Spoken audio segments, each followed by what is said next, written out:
After a brief pause, Prophet Z looked at their faces, knowing it was much for them to take in, but he continued. Some sometimes refer to our race as the third party.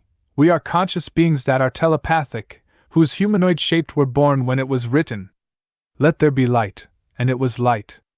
So therefore, we are born millenniums before your species and in another galaxy. Other species have come to observe, some to conquer. We came to protect you from them and sometimes from yourself. Many came with ill will because Sabaoth chose your species over them. After all, they existed before you.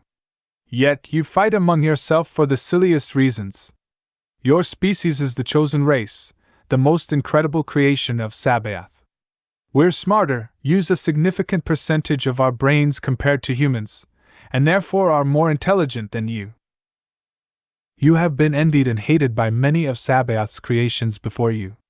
Your species is naive, for many even started worshipping our kind. Some governments, back then, would welcome them, and in return, they shared their technology with your kind, knowing many would become greedy and destroy the planet with it. And so it did, but the plans of Sabaoth cannot and will not be stopped. When righteousness is more, evil itself cannot be seen. Now sin is stronger among you, and righteousness is at its weakest. This is why your so-called Abenians have come to earth. The evil one or the great deceiver has stomped out the many lights of Sabaoth through lust, greed, and power. Pulling up a screen from a device he held. A live video feed of an Abenian many miles away in a jet ship. One Inyekova shouted, "That's hideous. They are a different kind of ugly." Jonathan and Joam had strange looks on their faces.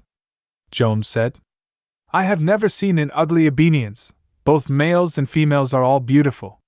Jonathan felt more like himself.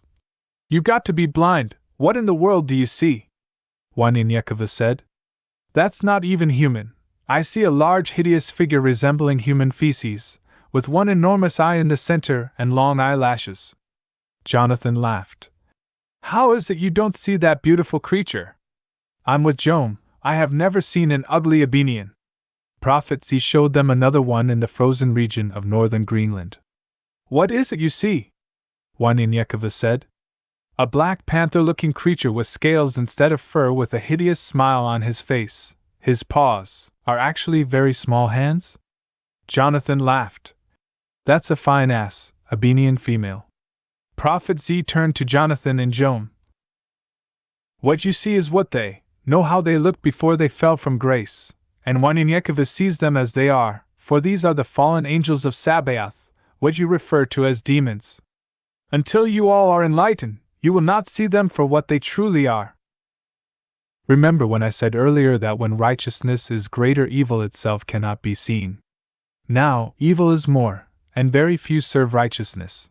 Therefore, the Abenians are here on earth.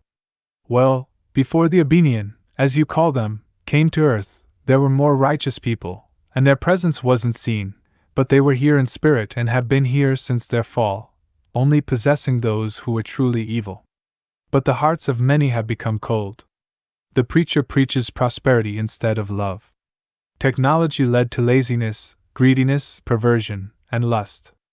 As the evil grew on earth, the fallen angels of Sabaoth could then come in their original form before they fell from grace. Once spirits, now flesh, to deceive and pervert the words of Sabaoth to men. Showing them one last picture, what do you see?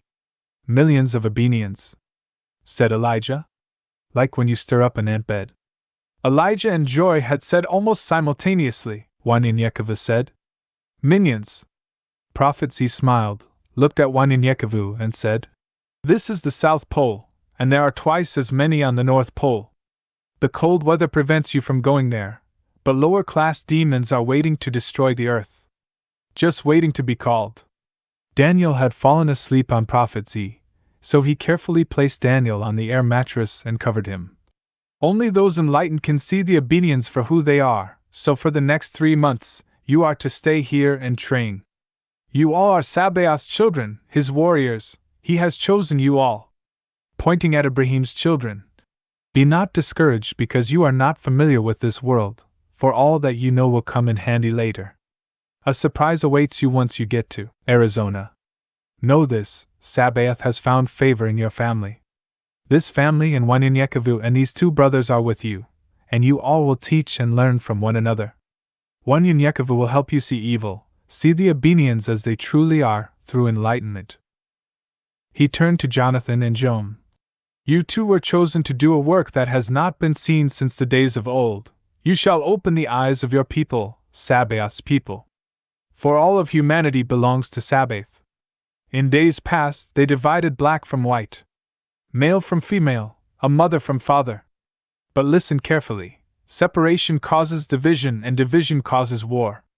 Because of this, sons shall be against fathers, right against wrong, and nature against technology, which leads to destruction. Men look at silly things to judge one another, but Sabaoth searches the heart.